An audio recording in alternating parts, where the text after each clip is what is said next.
میں اپنے سبھی چاہنے والے ناظرین کو آج کی ویڈیو میں خوش آمدید کہتا ہوں۔ جس رات بستری میں بیوی سے دیر تک کھیلنے کا موڈ ہو، اس رات پنسار سے یہ سستی چیز لے کر کھا لیں۔ ساری رات آپ کا جوش تناؤ ختم نہیں ہوگا۔ رشتے احساس سے بنتے ہیں، رنگ نسل اور چال دے کر تو جانور خریدے جاتے ہیں۔ اگر زندگی میں آگے بڑھنا ہے تو اکیلے رہنا، اکیلے لڑنا اور اکیلے جینا سیکھو۔ وقت پڑنے پہ یہ دنیا کسی کی نہیں بنتی۔ ہر خاندان میں ایک ایسا شخص ضرور ہوتا ہے جو سارے خاندان کو آپس میں لڑوا کر کہہ رہا ہوتا ہے کہ میری دلی خواہش ہے سب مل جل کر رہیں۔ لوگ کہتے ہیں کہ بھائیوں میں دوریاں اور نفرتیں پیدا کرنے میں خاص کردار ان کی بیویوں کا ہوتا ہے۔ اگر انسان اپنی غلطیوں کا استعمال اپنی غلطیوں کو گننے میں کرے تو دوسروں پر انگلی اٹھانے کا وقت ہی نہ ملے۔ مرد اگر دیندار ہو جائے تو دین گھر کی دہلیز تک پہنچ جاتا ہے، اور اگر گھر میں عورت دیندار ہو جائے تو دین نسلوں تک پہنچ جاتا ہے۔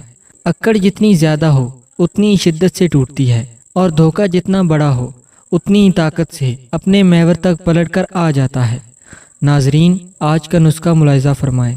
دال چینی کا ٹکڑا لے لیں جو آپ کو کسی بھی پنسار سٹور سے آسانی سے مل جائے گا۔ یہ ایک قدرتی جڑی بوٹی ہے۔ وقت خاص سے 15 سے 20 منٹ قبل اپنی زبان کے نیچے رکھ لیں۔ اس سے آپ کا وضو خاص ایک دم ٹائٹ ہو جائے گا۔ آپ نے بستری کے دوران اس کا رس پیتے جانا ہے۔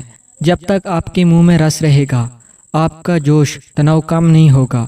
نفس وہ بھوکا کتا ہے جو انسان سے غلط کام کرواتا ہے، جو انسان سے غلط کام کروانے کے لیے اس وقت تک بھونکتا رہتا ہے جب تک وہ غلط کام نہ کروا لے، اور جب انسان وہ کام کر لیتا ہے تو یہ کتا سو جاتا ہے، لیکن سونے سے پہلے ضمیر کو جگا جاتا ہے۔ سب سے بہترین وسیلہ آپ کے اپنے دونوں ہاتھ ہیں۔ جب آپ اپنی مشکلات کا حل تلاش نہ کر سکیں تو اپنے دونوں ہاتھ اکٹھے جوڑ کر اللہ کے آگے پھیلائیں۔ اللہ آپ کے ہاتھوں کو کبھی خالی نہیں لوٹائے گا۔ برداشت کرنا بزدلی نہیں بلکہ زندگی کا ایک اہم اصول ہے۔ جس شخص کے پاس قوت برداشت ہے وہ کبھی ہار نہیں سکتا۔ امید کرتا ہوں کہ آج کی ویڈیو میری اچھی لگی ہوگی۔ تمام دوستوں سے ریکویسٹ ہے کہ میرے چینل کو سبسکرائب اور ویڈیو کو لائک اور شیئر ضرور کریں۔ شکریہ۔